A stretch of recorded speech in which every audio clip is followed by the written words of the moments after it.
तो जो टॉपिक हमारा है वो है लाइट। चैप्टर हमें लाइट पढ़ना है, ये फिजिक्स का चैप्टर है बेटा, और इसके अंदर में लाइट क्या होती है उसकी इंट्रोडक्शन आपको दी जाएगी। लाइट कैसे ट्रेवल करती है उसके पाथ को हम समझेंगे। रिफ्लेक्शन ऑफ लाइट क्या होता है, लेटरल इन्वर्जन क्या होता है, स्फेरिकल मिरर के टाइप्स हम पढ़ेंगे, लेंसेज के बारे में थोड़ा बहुत हम जानेंगे। तो ये हमारा ओवरऑल चैप्टर रहने वाला है। ये कॉन्सेप्ट है जो आप अभी आप अपनी स्क्रीन पे देख पा रहे हो, ठीक है। लास्ट में हम जो डिस्पर्सन ऑफ लाइट की भी बात करेंगे। तो ये देखो, ये पिक्चर जो तुम अपनी स्क्रीन पे देख पा रहे हो इस टाइम पे, यहाँ पे आपको कुछ ऐसा ही दिख रहा होगा। आपके घरों में भी ऐसे ही कुछ चीजें हैं जो आप देख पाते हो, ठीक है। और ये जो चीजें हैं ये हमारे रूम के अंदर का इंटीरियर पार्ट है। आप देख पा रहे हो अलमीरा है, वहां पे टीवी लगा हुआ है, विंडोज है, सामान रखा हुआ है। तो अब ये जो चीजें अभी भी जो आप स्क्रीन मेरी देख पा रहे हो, उस सब के पीछे कौन सी वो एनर्जी है जो आपको दिखा रही है, जो हेल्प कर रही है आपको देखने में और दिखाने में? तो इसका जो लाइट जवाब है, एनर्जी। यस, ठीक है, उसे हम कहते हैं लाइट। तो लाइट क्या होती है? Light is a form of energy. Light एक फॉर्म है एनर्जी का, that help us to see all around us. Light energy का वो रूप है जो हमें अपनी चारों तरफ की दुनिया को दिखाता है, समझाता है, देख पाते हैं। शुरू हो गए? शुरू हो गए ना? मैंने तुम्हें क्या कहा था, म्यूट रखो, लेकिन नहीं मानेंगे। यही तुम्हारी समस्या है। तो मैंने आपको अभी थोड़ी देर पहले बताया कि लाइट क्या होती है। Light is a form of energy that help us to see all around us. Light energy का रूप है जो हमें चारों तरफ की दुनियादारी दिखाती है।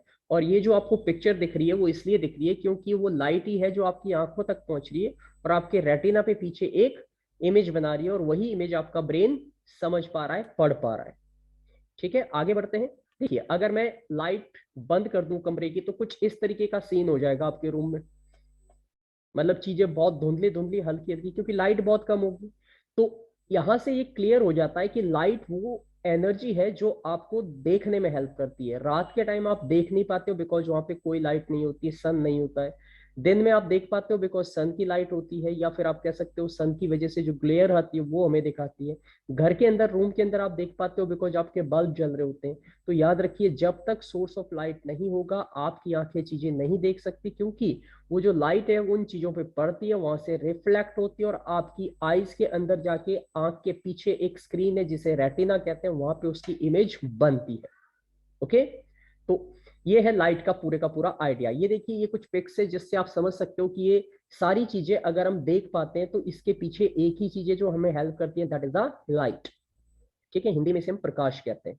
डिफरेंट टाइप की लाइट आप जानते हो, देखो ये सारी अलग अलग फॉर्मेट है लाइट के। टॉर्च होती है, कैंडल होती है, कार की लाइट होती है, रेड लाइट होती है, बल्ब होते हैं, सन की लाइट होती है। तो ये सारे सोर्सेज है। सोर्सेज मतलब जो लाइट देते हैं हमें, जिनसे लाइट मिलती।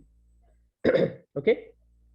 इसके अलावा ये देखिए, ये भी लाइट के सोर्सेज है। रात के टाइम आप स्काई में देखोगे तो स्टार दिखता है, मून आपको दिखते हैं, बी लेजर बीम होती है। ये एक जो है वो सी के ऊपर एक बड़ा सा हाउस बना होता है जहां से जो शिप्स है उनको देखा जा सकता है। तो ये सारे सोर्सेज ऑफ लाइट के बारे में आपको दिखाने की कोशिश की जा रही है। Got it?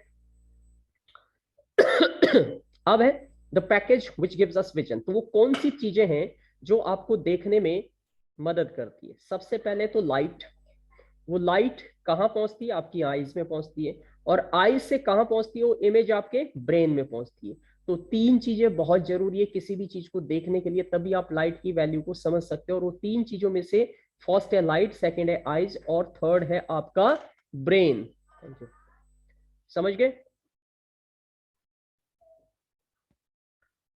अब यहाँ पे देखो, ल्यूमिनस और इल्यूमिनेटेड ऑब्जेक्ट। ये बात आप में से बहुत सारे बच्चे जानते होंगे कि ल्यूमिनस क्या होता है या इल्यूमिनेटेड। इल्यूमिनेटेड मतलब जो जगमगाए उसे इल्यूमिनेटेड कहते हैं, ठीक है। तो object which have their own lights, वो ऑब्जेक्ट जिनकी अपनी लाइट होती है, वो किसी से लाइट लेते नहीं है, किसी की लाइट से जगमगाते नहीं है, बल्कि खुद की लाइट है उनकी।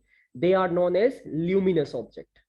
ये तुम्हारे डेफिनेशन पूछी जाएगी एग्जाम में, ठीक है। तो luminous object means objects which produce their own light. बहुत छोटी सी स्टेटमेंट वाली डेफिनेशन है। Object which produce their own light are called luminous object. And illuminated object क्या होते हैं? Do not produce their own light. Illuminated का मतलब है जो दूसरे की लाइट को रिफ्लेक्ट करते हैं। आप मून देखते हो तो मून जो है वो इल्यूमिनेटेड ऑब्जेक्ट है। ठीक है। स्टार जो है वो क्या है, सन जो है वो क्या है, ल्यूमिनस ऑब्जेक्ट है। ल्यूमिनस मतलब अपनी लाइट पैदा कर रहा है, और जो मून है वो सन की लाइट को रिफ्लेक्ट कर रहा है, तभी हम उसको देख पाते हैं, तो उसे बोलेंगे इल्यूमिनेटेड होना। इल्यूमिनेटेड में जगमगाना। ओके। तो ऑब्जेक्ट को हम लाइट के बेस पे दो कैटेगरी में डिवाइड करते हैं, एक होते हैं ल्यूमिनस, दूसरे होते हैं नॉन ल्यूमिनस। नॉन ल्यूमिनस को हम इल्यूमिनेटेड ऑब्जेक्ट भी कहते हैं। ध्यान से समझना मेरी सारी छोटी छोटी बातें, they are all important. Do not produce their own light, ये इल्यूमिनेटेड की डेफिनेशन है। Capable of reflecting light of our eyes coming from luminous object. तो हम उनको इसलिए देख पाते हैं क्योंकि वो दूसरे इल्यूमिनेटेड ऑब्जेक्ट की लाइट को हमारी आंखों तक भेजते हैं, एंड दैट्स वाई हम उनको देख पाते हैं। तो जितनी भी चीजें आप देखते हो उनमें से बहुत सारी ऐसी है जो अपनी लाइट आपको दे रही है, कुछ ऐसी है जो, ठीक है, दूसरी लाइट उन पे पड़ रही है। आप अभी अगर स्क्रीन देख पा रहे हो या अपने घर की दीवारें देख पा रहे हो, तो आपके घर में जल रहा बल्ब जो है उन दीवारों पे लाइट डाल रहा है, और वही लाइट रिफ्लेक्ट होकर आपकी आईज पे आ रही है, और तभी आप उन्हें देख पा रहे हो। ठीक है। तो ये है कुछ जरूरी और इंपॉर्टेंट बातें। ये सारी डेफिनेशन, सारी कंडीशंस को आपको ध्यान से समझना। आपका बड़ा सीधा और सिंपल जवाब होगा, light is a form of energy which enable us to see things around us. तो अब आज के बाद आपसे कोई पूछे कि लाइट क्या होती है, तो आप बोलोगे light is a form of energy. ठीक है। विच इनेबल मतलब जो हमें हेल्प करती है to see things around us, जो हमें चारों तरफ हमारी चीजों को देखने में मदद करती है। और उसे देखने के लिए हमारे बॉडी में भगवान ने या परमात्मा ने या नेचर ने एक चीज लगाई है जिसे हम कहते हैं आईज। तो आपकी आंखें उस लाइट को परसीव करती है, वो लाइट आपकी आंख के पीछे एक रेटिना है, वहां पे उसकी इमेज बनती है। ब्रेन तक जब वो चीज पहुंचती है तो दिमाग समझता है कि आप क्या देख पा रहे हो। तो ये लाइट है। Light is a form of energy which enable us to see all around us. And दूसरी इंपॉर्टेंट बात, light travel straight line path.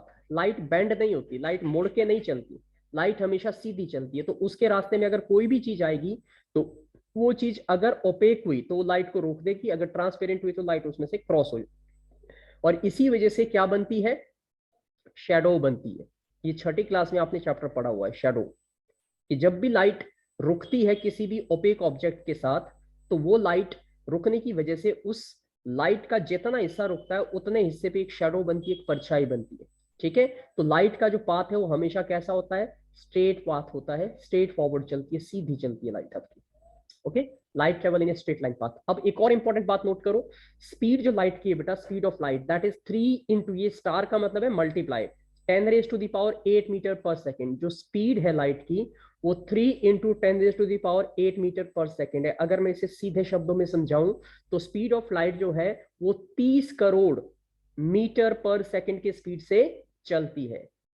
30 crore metre पर सेकेंड, या फिर 3 लाख किलोमीटर पर सेकेंड। अगर किलोमीटर में देखेंगे तो एक सेकेंड में स्पीड लाइट जो है वो 3 लाख किलोमीटर का डिस्टेंस ट्रेवल करती है, और अगर आप मीटर में समझेंगे तो 30 करोड़ मीटर का जो डिस्टेंस है वो एक सेकेंड में लाइट ट्रेवल करती है। तो इतनी तेज, इतनी ज्यादा हाई स्पीड होती है लाइट के ट्रेवलिंग की।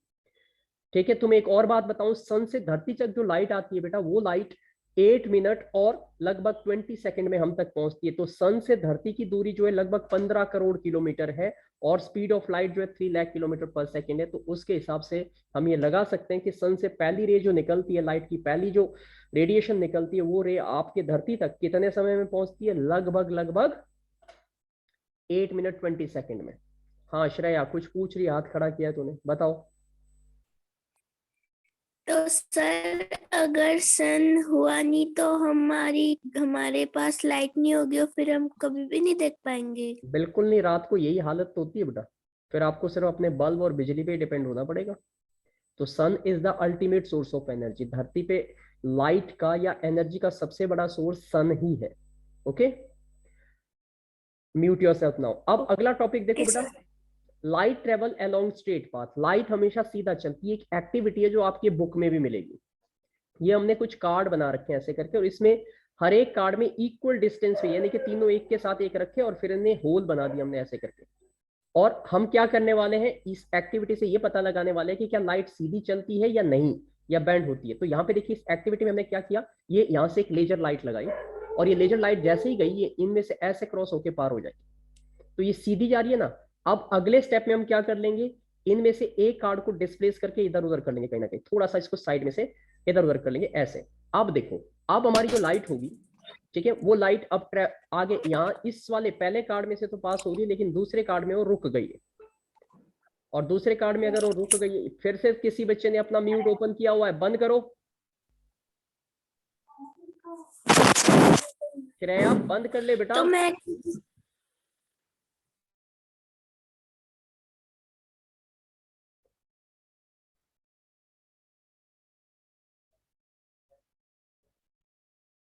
अब यहाँ पे देखो, अब इस एक्टिविटी में देखो, एक कार्ड जब हमने थोड़ा सा डिस्प्लेस कर लिया बेटा, तो लाइट यहाँ तक तो आ रही है इस सेकंड कार्ड तक, लेकिन इसके बाद इस कार्ड ने इसे रोक लिया, ये पार नहीं हो पाएगी, और पार नहीं हो पाएगी तो लाइट पीछे दीवार पे आपके नहीं पहुंचेगी। और इसी से पता लगता है कि लाइट बेंड नहीं हो सकती। अगर ये लाइट बेंड होके जाती तो ये यहाँ से फिर ऐसे नीचे जाती, फिर ऊपर जाती, और फिर होल में से पास होती, बट ऐसा नहीं होता है। इसी एक्टिविटी से हमें ये पता लगता है कि light always travel in a straight line path. ये देखो, अब लाइट यहीं पे सेकंड कार्ड पे आके रुक गई है। क्यों रुक गई? कि ये कार्ड कैसा है, ये कार्ड हमारा ओपेक है, इसमें से लाइट पास नहीं हो सकती। ठीक है। ये देखो, अंधेरे में हम कुछ ऐसे देखते हैं इंसानों को, जो जो कई बार आप डर जाते हो, भूत तो नहीं खड़ा है, लेकिन जैसे ही आप लाइट जलाते हो तो कुछ इस तरीके का रूप हो जाता है। समझ गए? तो ये है लाइट के कारनामे, ये लाइट की खासियत है। और लाइट जो है वो बहुत इंपॉर्टेंट है। देखो, लाइट को के लिए ये जो स्पेक्स आप देख रहे हो, ये भी एक तरीके से हमारी आंखों में लाइट पहुंचाती है। ये इतनी सारी चीजें सब के सब लाइट के लिए काम करती है। ये कैमरा है, ये कार के मिरर आपको दिखा रखे, ये स्पेक्टिकल्स है, ये आपको यहाँ पे जो दिखा रखा है ये टेलीस्कोप है बेटा, ये माइक्रोस्कोप है, इधर ऊपर ये मिरर है, ये रेनबो है जो आपने देखी होगी। तो ये सब के सब चीजें लाइट के ही प्रिंसिपल पे काम करती है। अगर लाइट ना हो तो ये सारी चीजों का कोई यूज हमारे लिए नहीं है। अब यहाँ पे कुछ बातें और समझनी बहुत जरूरी है। ठीक है, देखिए, लाइट के दो रूप हम समझते हैं। एक होती है सिंगल रे, एक सिंगल लाइन आप ड्रॉ करो, आगे एरो लगाओ, तो उसे हम कहते हैं रे ऑफ लाइट। रे ऑफ लाइट जो है एक स्ट्रेट लाइन पाथ होता है, जिसमें फ्रंट में हम एक एरो लगाते हैं। और एक होती है बीम ऑफ लाइट, जब ऐसी बहुत सारी रेज को हम पैरेलली एक दूसरे के साथ ड्रॉ करते हैं, जो कि सेकंड यहाँ पे आप देख पा रहे हो ऐसे करके, this is called beam of light. तो अगर कोई आपसे पूछता है what is ray of light, तो आप बोलोगे ray of light is a straight line path of light. और अगर आपसे कोई पूछता है what is beam of light, तो आप बोलोगे a bunch of rays in a straight line is known as beam of light. ठीक है, इतनी बात आई थिंक सभी बच्चे समझ गए होंगे मेरी। अब ये रिफ्लेक्शन ऑफ लाइट क्या होता है और इसका क्या रोल होता है? तो रिफ्लेक्शन ऑफ लाइट का मतलब होता है कि लाइट जब किसी भी चीज पे टकराती है, तो टकराने के बाद वो लाइट क्या करती है? ठीक है, बाउंस बैक होती है। बिल्कुल ऐसे ही जैसे आप में से बहुत सारे बच्चों ने कॉस्को की बॉल को जरूर देखा होगा और उसको दीवार पे भी मारा होगा, तो जब आप उसे दीवार पे हिट करते हो तो ये वापस बाउंस होके आपके पास आती है। ऐसे ही लाइट जब किसी प्लेन और पॉलिश सरफेस पे टकराती है, तो वो भी वापस रिफ्लेक्ट होके अपोजिट डायरेक्शन में जाती है, और इसी प्रोसेस का नाम होता है रिफ्लेक्शन ऑफ लाइट। ठीक है, ध्यान से देखिएगा, मैं बताऊंगा अभी आपको। ये देखिए, ये यहाँ पे आप कुछ पिक्स देखो। पहले डायग्राम में, पहले पिक्चर में आपको दिख रहा है ऊपर एक माउंटेन और नीचे एक ये पोंड है, तालाब है या झील है। और इस पूरे माउंटेन की जो आइस कवर्ड है, इसकी एक इमेज आपको पानी में दिख रही है। दूसरे पिक में देखिए, एक लेडी जो है मिरर में अपनी इमेज देख रही है। और तीसरे में देखिए, ये कौन है, ये कौन महापुरुष है ये जो इतना शोर कर रहा है बेचारा?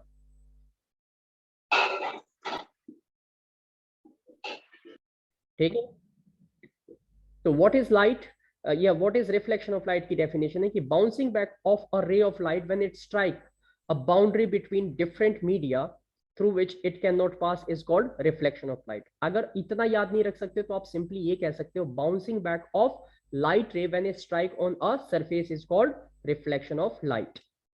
समझ गए? जब भी लाइट किसी चीज से टकराती है तो रिफ्लेक्ट होकर वापस आती है, और उसी बाउंसिंग बैक को हम बोलते हैं रिफ्लेक्शन ऑफ लाइट। ठीक है, ओके। अब नहीं बोलना ना, मैंने क्या बोला? ठीक है, मैंने अपने लिए बोला है, तुम समझ लोगे हाँ जी हमने हाँ बोल दी सर, मन मन में। ओपन मत करो अपना म्यूट बेटा, ठीक है, क्योंकि उससे डिस्टर्बेंस होगी, आपकी रिकॉर्डिंग खराब हो जाएगी और आपको ढंग से समझ में नहीं आएगा बाद में। देखो, how do we see the things around us, हमारे चारों तरफ की जो चीजें हैं, ठीक है, वो हम कैसे देखते हैं? अब ये कौन शुरू हो गया?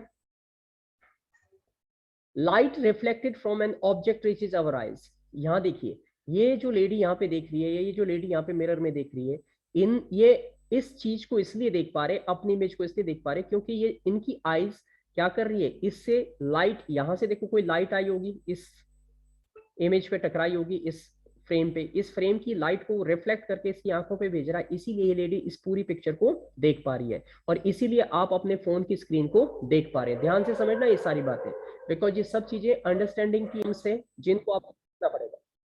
रिफ्लेक्शन ऑफ लाइट की टर्मिनोलॉजी मतलब डिफाइनिंग टर्म्स, जो डेफिनेशन आपको आनी चाहिए। सबसे पहले इंसिडेंट रे, उसके बाद हम पढ़ेंगे इंसिडेंट रे क्या होती है। द रे of light that strike the boundary या सरफेस, जो लाइट जैसे बल्ब से जो लाइट आ रही है और दीवार पे टकरा रही है, उस लाइट को हम बोलेंगे इंसिडेंट रे। द रे of light that strike the surface is called incident ray. और सरफेस से जब वो रिफ्लेक्ट होगी वापस, तो उसको क्या बोलेंगे, that is called the reflected ray. ये है डायग्राम जो सभी बच्चों को आज ड्रॉ करना है और आना चाहिए। ये रिफ्लेक्शन का डायग्राम है। ये देखिए जो रेड कलर की आपको रे दिखाई दे रही है, ये सोर्स यानी कि बल्ब से या सन से आ रही है और यहाँ इस सरफेस पे टकरा रही है मिरर पे, तो इस रे को बोलेंगे इंसिडेंट रे। इसीलिए डेफिनेशन क्या बनी, रे of light that strike the surface. और उसके बाद ये ग्रीन वाले पे देखिए, ग्रीन वाली जो है वो जो इंसिडेंट रे टकराई, वही रे रिफ्लेक्ट होके वापस अपोजिट डायरेक्शन में जा रही है, जो ग्रीन कलर से आपको दिखाई दे रही है, और इसे कहते हैं रिफ्लेक्टेड रे। तो डेफिनेशन क्या होगी, द रे of light sent back by the surface after reflection for a given incident ray is called reflected ray। यानी कि वो रे पहले जो इंसिडेंट रे थी वो टकराई सरफेस पे और वही बैंड होके अपोजिट डायरेक्शन में चली गई, उसी बाउंस बैक रे को हम क्या बोलेंगे, रिफ्लेक्टेड रे बोलेंगे। इनके इसके बाद हमने इस नॉर्मल मिरर के ऊपर एक 90 डिग्री की एक लाइन ड्रॉ कर रखी है ऐसे करके, इसे कहते हैं नॉर्मल। तो the line which is perpendicular to the mirror या सरफेस इज कॉल्ड, उसे कहते हैं आप नॉर्मल। ये सारी डेफिनेशन सबको अच्छे से नोट करनी है, लर्न करनी है और याद करनी है। अभी नोट नहीं करनी है, वीडियो जब आपके ग्रुप पे आएगा तब आप इनको नोट करेंगे, पॉज करके पूरे नोट्स, और ग्रुप पे शेयर करेंगे कि सर देखो हमने पूरा वीडियो दोबारा देखा और हमने समझा और हमने सारी चीजें नोट कर ली नोट्स के रूप में। नॉर्मल क्या होता है, तो मैंने आपको बताया perpendicular to the surface of the point of incidence. ये पॉइंट जहां पे ये तीनों रेज, देखो यहाँ इंसिडेंट रे और ये रिफ्लेक्टेड रे जहां एक ही जगह पे मीट कर रही है सबकी सब, इस पॉइंट को कहते हैं पॉइंट ऑफ इंसिडेंस। और ये एक इमेजिनरी लाइन होती है आपका perpendicular, imaginary line, it's not a real line. ठीक है, अब उसके बाद आता है एंगल ऑफ इंसिडेंस। अब एंगल ऑफ इंसिडेंस क्या होता है, ध्यान से समझाता हूं मैं आपको एक एक करके। ये देखिए ये जो एंगल बेटा यहाँ रेड लाइन और ब्लू लाइन, यानी कि the angle between incident ray and normal, the angle between incident ray and normal is called angle of incidence. बहुत आसान डेफिनेशन है, आप बिल्कुल यहाँ डायग्राम से सारी बात समझ सकते हो। एंगल ऑफ रिफ्लेक्शन क्या होगा, the angle between reflected ray and normal. तो नॉर्मल और रिफ्लेक्टेड के बीच में बनने वाले एंगल का नाम है reflect, angle of reflection. And the जो एंगल यहाँ इंसिडेंट रे और नॉर्मल के बीच में बन रहा है उसे बोलते हैं एंगल ऑफ इंसिडेंस। ठीक है, तो ये कुछ टर्मिनोलॉजी है, ये सारी डेफिनेशन बिल्कुल ए टू जेड हर एक बच्चे को क्लियर होनी चाहिए। और ये है आपका रे डायग्राम, जिसे हम बोलते हैं ड्रॉ द रे diagram of the reflection of light. तो आपको इस तरीके का डायग्राम आपको ड्रॉ करना होगा। ये नीचे हमने मिरर बना रखा है, ये इंसिडेंट रे, एरो जरूर लगाना, जो इंसिडेंट रे आ रही है उसमें एरो डाउन होगा, जिसमें से जो रिफ्लेक्ट होके जा रही है उसमें एरो अप होगा। और बीच में एक परपेंडिकुलर हम ड्रॉ करेंगे जिसको नॉर्मल कहेंगे। और फिर नॉर्मल और इंसिडेंट रे के बीच में जो एंगल होगा, यहाँ पे थीटा बोलते हैं इसको, इस एंगल को एंगल आई बोलेंगे, आई फॉर इंसिडेंस और आर फॉर रिफ्लेक्शन। और यहाँ पे दो लॉज आपको याद रखने हैं, दो लॉज हमें याद करने हैं, और वो दोनों लॉज में अभी आपको बता रहा हूँ। ये देखो, और क्वेश्चन आएगा right what are right the two laws of the reflection. तो आप लिखोगे फर्स्ट लॉ में लिखोगे incident ray comma reflected ray and normal all lie on the same plane. क्या बताओगे आप, इंसिडेंट रे, रिफ्लेक्टेड रे और नॉर्मल, ये तीनों के तीनों एक ही प्लेन, प्लेन ये मिरर है, इसी के ऊपर ये सारी चीजें दिखाई दे रही है, इसीलिए हम इनको सबके नाम लिखेंगे और लास्ट में क्या लिखेंगे, lie on the same plane. तो ये आपका फर्स्ट लॉ बन जाएगा, incident ray, reflected ray and normal all lie on the same plane. दूसरा लॉ क्या है, सेकंड लॉ देखिए, angle of incidence is equal to angle of reflection. हाँ कौन बोला, अब देखो यहाँ पे आगे मैंने ये दो लॉज आपको बता दिए। ठीक है, ये देखिए अगर आपके पास एक लेजर लाइट है तो आप उसको ऐसे मिरर पे डालिए, तो उसकी जो लाइट आएगी ऐसे आ रही होगी, उसमें से उसे इंसिडेंट रे बोलोगे बेटा, और जो यहाँ से आपको वापस जाती हुई दिखाई देगी वो आपकी रिफ्लेक्टेड रे। आप अपने घर पे भी, आपके घर में मिरर है वहां ट्राई करके देख सकते हो इस तरीके से अलग अलग एंगल पे। ठीक है, ये इसका डायग्राम लैब में जब आप आओगे तो मैं आपको दिखाऊंगा, जब आप प्रैक्टिकल फाइल आपकी जमा होगी और आपको दिखाएंगे, तो ये रिफ्लेक्शन के कुछ एग्जाम्पल्स आपके सामने आ जाते हैं। जरूरत नहीं, अगर तुम्हें मेरी क्लास में मजा नहीं आ रहा है तो आप दूसरी क्लास को ज्वाइन कर सकते हो। समझ गए, मैं तुम्हें 15 मिनट का टाइम इसलिए देता हूँ पहले, ठीक है, 11:15 पे क्लास इसलिए शुरू की थी ताकि आपको time now you can leave.